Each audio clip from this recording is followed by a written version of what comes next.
Hoy vamos a tener la parte número 13 sobre Gog y Magog. Y vamos a centrarnos exclusivamente sobre un cierto punto de lo que veníamos viendo últimamente. Un punto en concreto que nos habla de tradiciones judías que tienen que ver con Gog y Magog, pero atención, especialmente con un personaje, Elías.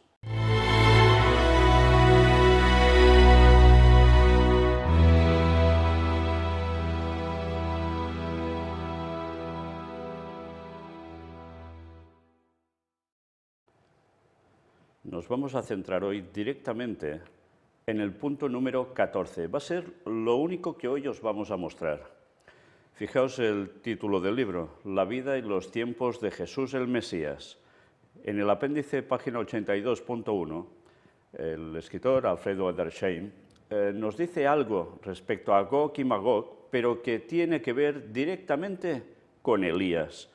Y no es de sus propias palabras. Vais a ver que es una forma de expresar en unas líneas lo que judíos de diversos tiempos han expresado sobre Elías y Gog y Magog.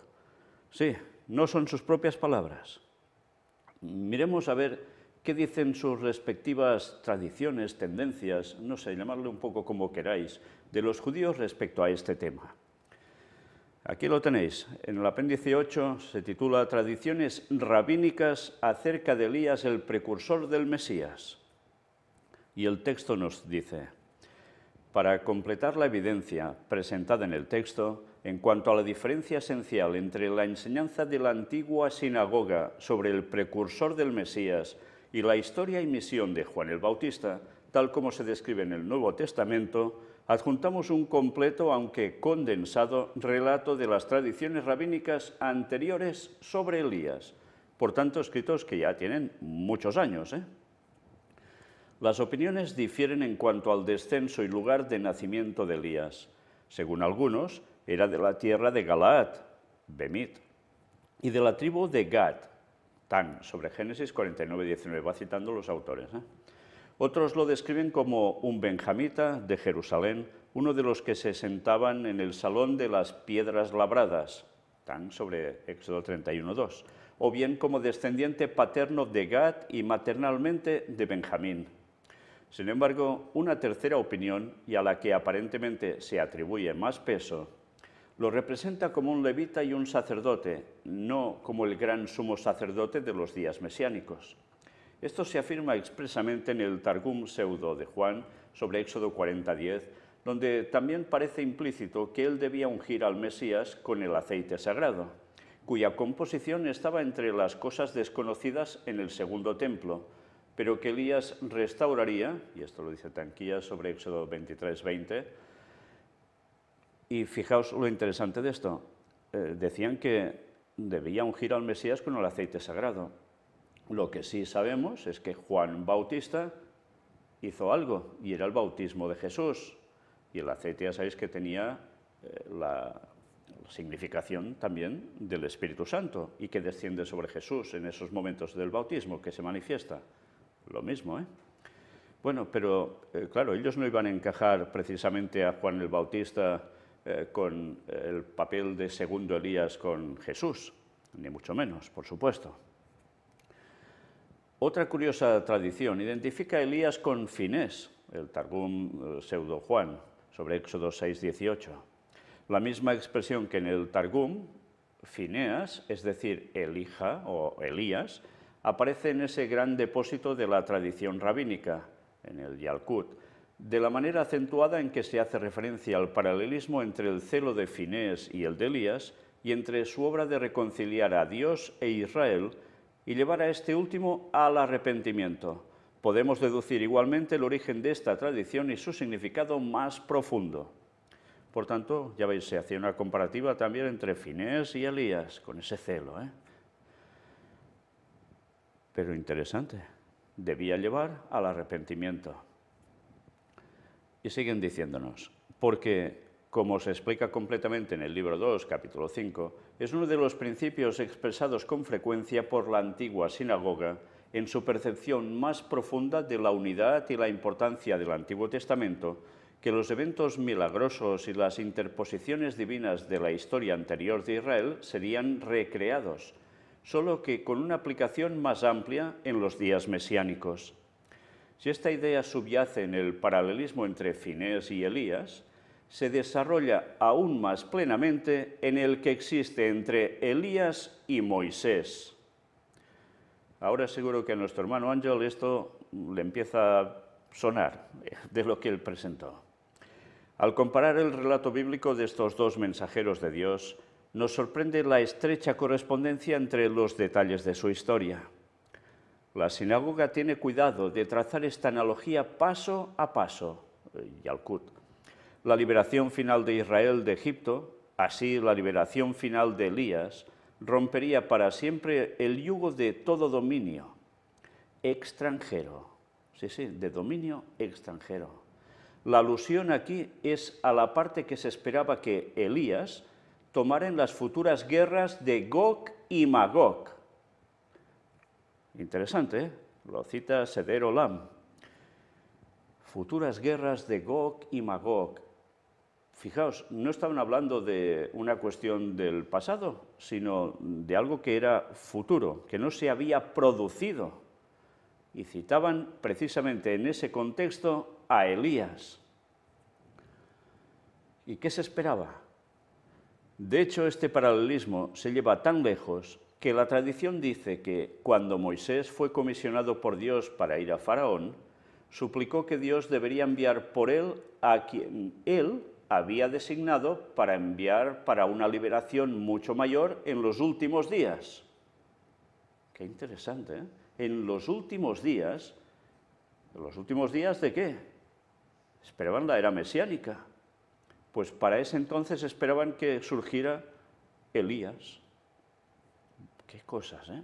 Y esto es lo que dicen ellos según sus explicaciones y tradiciones, que Moisés estaba pidiendo que enviara a ese otro, ¿eh? Y en los últimos días. Sobre esto se le dijo que la misión de Elías sería a Israel, mientras que él, Moisés, fue enviado a Faraón. Y esto lo escribe Pirkei.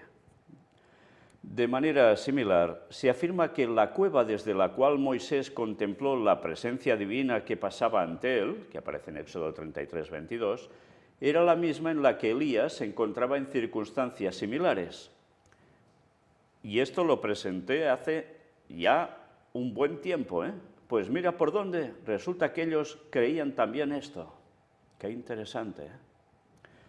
Esa cueva había sido creada con el resto del mundo, pero especialmente en la víspera del primer sábado del mundo. Esta es la conclusión a la que ellos llegan, o sea, un viernes, al final del viernes, antes de la puesta de sol, para que empezara el sábado. Y lo dice Sifré.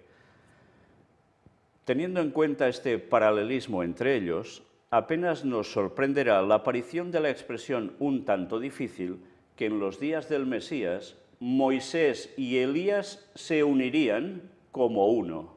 Lo escribe Debar. Esto a Ángel también le debe sonar. Y supongo que a Javi también.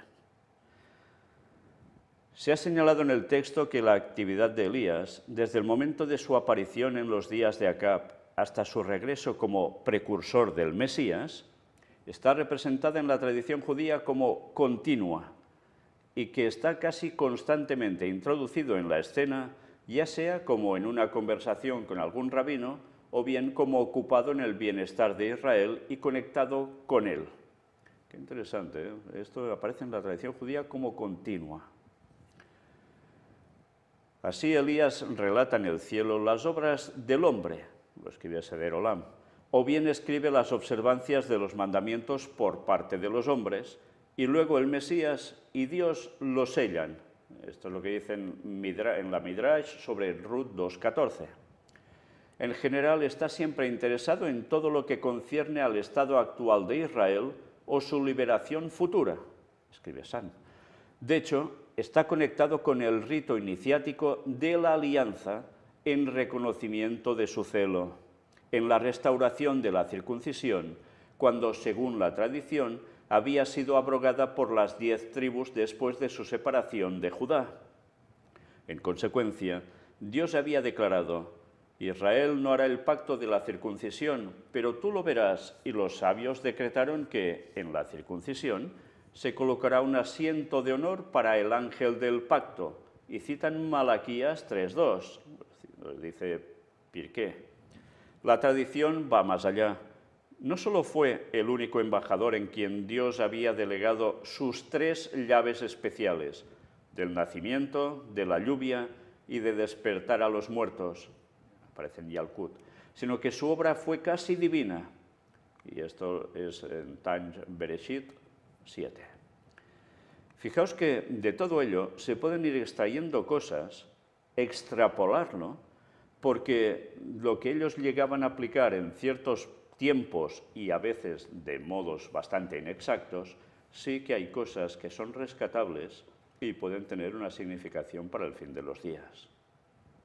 Si no sabéis mucho de qué hablo, mirad las predicaciones que presentaron tanto nuestro hermano Ángel Berna como nuestro hermano Javi, y vais a daros cuenta que realmente las cosas que se presentaron, y un mismo servidor también desde hace tiempo, van en una misma línea y sin saberlo se está confirmando cosas en lo que se está diciendo aquí que tienen que ver con lo presentado anteriormente. Sí, vale la pena que lo reviséis. Pasamos por alto deliberadamente la actividad de Elías en relación con Israel y especialmente con sus rabinos y santos durante el intervalo entre la muerte del profeta y su regresar como el precursor del Mesías, tal como lo describe la leyenda judía. No serviría a ningún buen propósito repetir lo que con tanta frecuencia suena no solo completamente tonto y supersticioso, sino también profano. Pero ya veis, ellos entendían que sí, el profeta Elías iba a morir, pero antes del Mesías volvería a surgir. En la leyenda judía, Elías siempre se presenta como el guardián de los intereses de Israel, ya sea teológica o personalmente, como si fuera el medio vivo constante entre Dios y su pueblo, el vínculo que une al Israel del presente con sus búsquedas, deseos, dificultades e intereses, al brillante futuro mesiánico del cual él es el presagio. Qué interesante, ¿eh? Brillante futuro mesiánico del cual él es el presagio. Esta es probablemente la idea que subyacen las muchas leyendas, a menudo grotescas, sobre sus dichos y hechos.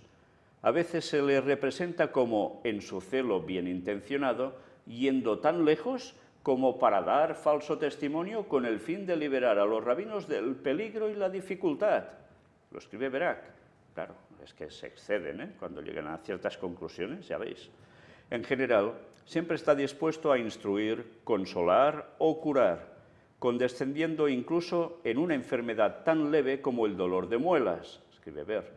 Pero con mayor frecuencia es el consejero amigo de los rabinos en cuyas reuniones y estudios se deleita.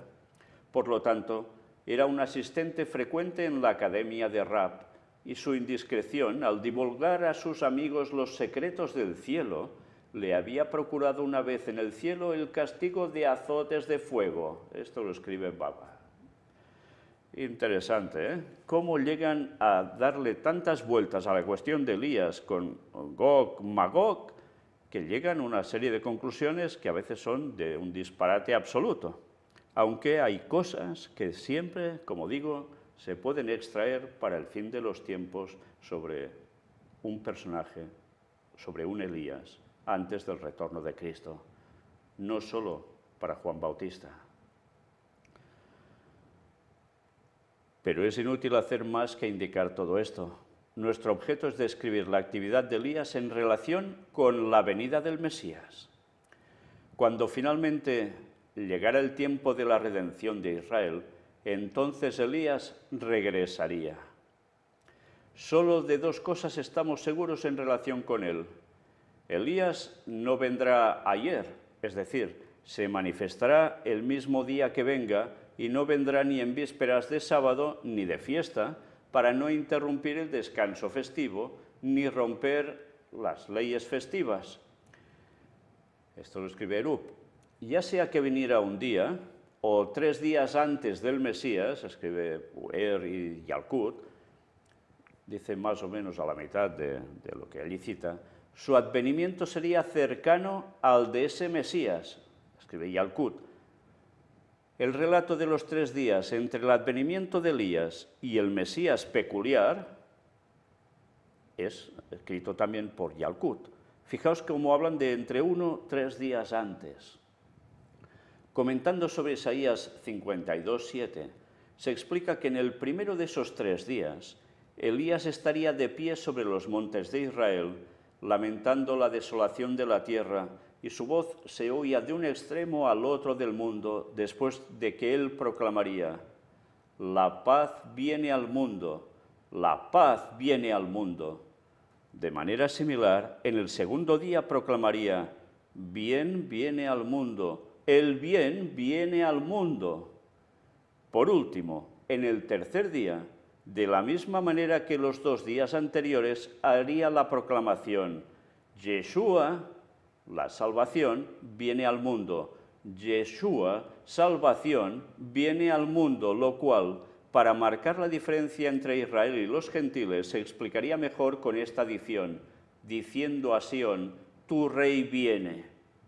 Por tanto, el papel de este Elías, según ellos expresan, 2 días va diciendo una cosa, la paz viene al mundo, el segundo día el bien viene al mundo, pero el tercer día, fijaos, al tercer día, qué curioso, haría la proclamación, ahora lo decimos en español, Jesús viene al mundo. Yeshua, que significa salvación, que era el nombre de Jesús, viene al mundo. Qué interesante, ¿eh? Cuántas cosas se pueden extraer de aquí. Tu rey viene. Y eso lo dice a Sión.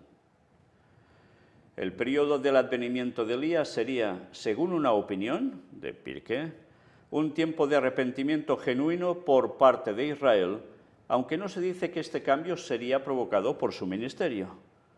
Por otra parte, su peculiar actividad consistiría en dirimir cuestiones, dudas y dificultades ceremoniales y rituales, en hacer las paces, en restaurar a los que por violencia habían sido injustamente excluidos de la congregación y en excluir a los que por violencia habían sido injustamente introducidos. Esto lo escribe Bab, Metz y Edui. Qué interesante, ¿eh? Una vez más, se nos dice como si hubiese un arrepentimiento genuino por parte de Israel. No se dice si es por su ministerio, el de Elías o no, pero que hay como una restauración de bastantes cosas. Y nos siguen diciendo, también restauraría a Israel estas 3 cosas que se habían perdido. La olla del oro del maná, de Éxodo 16:33. La vasija que contenía el aceite de la unción y la que contenía las aguas de la purificación. Según algunos, también la vara de Aarón que reverdeció y dio fruto. Por tanto, cosas relacionadas con algo sumamente importante, que tenía que ver con el templo. Da que pensar, ¿eh? Y además, fijaos qué tipo de cosas, qué tipo de elementos. Algunos de ellos estaban ¿dónde? En el arca de la alianza, ¿eh? O muy cercano a ella. Y nos siguen diciendo, una vez más, su actividad se asemeja a la del ángel que Dios había enviado delante de Israel para expulsar y vencer a las naciones hostiles. Lo cita Tanch sobre Éxodo 23:20. Porque Elías iba a aparecer, luego a desaparecer y aparecer de nuevo en las guerras de Gog y Magog. Vaya, qué conclusiones, ¿eh? Al final ya hemos visto cuándo son las guerras de Gog y Magog. Hemos visto que después del milenio eso pasa, pero ya hemos ido viendo pinceladas que anteriormente al milenio, anteriormente a la segunda venida de Jesús, también hay Gog y Magog. Y más veremos sobre eso, ¿eh? Por tanto, Según ellos, Elías iba a aparecer, luego desaparecer y luego aparecería de nuevo en las guerras de Gog y Magog. Bueno, terminan diciendo, pero después de ese tiempo prevalecería la paz y la felicidad generales cuando Elías desempeñara sus funciones peculiares.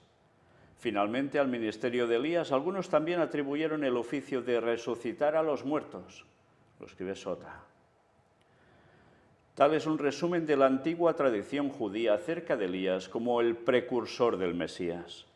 Comparándolo con la descripción del Nuevo Testamento de Juan el Bautista, se admitirá al menos que, cualquiera que sea la fuente de la que se derive el bosquejo de la actividad y misión del Bautista, no puede haber sido del ideal de la antigua sinagoga, ni aun de puntos de vista judíos popularmente actuales. Y en efecto, ¿podría haber mayor contraste que entre el precursor judío del Mesías y el del Nuevo Testamento? Bien, una vez más nos damos cuenta que evidentemente todas las cosas que ellos aplicaban a lo que iba a hacer Elías, que creían que es el que regresaría, sucedió en Juan el Bautista. Pero es que lo que ellos creían de tanto disparate que acumulan también alrededor de todo lo que realmente debía hacer Juan Bautista, claro, eso no les cuadraba. Por tanto, a Juan Bautista, sí, hubo una época de arrepentimiento, ¿lo recordáis? Se fueron muchos a bautizar, pero todo terminó allí, porque luego al Mesías también lo rechazaron, a Jesús. Pero una vez más nos damos cuenta que también se cita a Malaquías con ese tiempo antes del retorno de Cristo en su segunda venida, porque el texto de Malaquías va mucho más allá, solo de la aparición de Jesús en sus momentos viviendo en la tierra. Con lo cual hay cosas de este Elías que ellos hablan que sí tendrían una cierta aplicación, sacando toda la paja que ponen alrededor, al fin de los tiempos en un conflicto en tiempos de Gog y Magog, y con una importancia sobre Israel, pero evidentemente con todo el mundo. Nos damos cuenta que lo de Gog y Magog no era tan simple de decir, esto es después del milenio y ya está. Estamos profundizando bastante en ello, paso a paso, poco a poco, desgranando y viendo lo que realmente es y lo que no. Y desde luego, esto aún va a seguir así, si Dios quiere, durante bastantes conferencias más. Ya veis que hoy solo hemos analizado un punto, pero vamos a ver aún bastantes más. Y después aún veremos más cosas, claro que sí. Y desde luego no tienen desperdicio. Pero qué interesante, Elías en relación a Gog y Magog, y cómo no, antes de la aparición del Mesías. Por tanto, antes de la aparición de ¿quién? De la segunda venida de Jesús. Es de esperar que haya plagio satánico al respecto. ¿No será lo que hará el papado en definitiva? Pero desde luego Dios va a hacer su parte, porque todo plagio es porque se mira en verdad un original. Que Dios nos ayude a ir comprendiendo, a ir profundizando, porque sí, el retorno de Cristo, del Mesías, de Jesús, pronto será. Y hay cosas que deben acontecer precisamente ya prácticamente a partir de estos momentos. Maranata 2031. Dios os bendiga.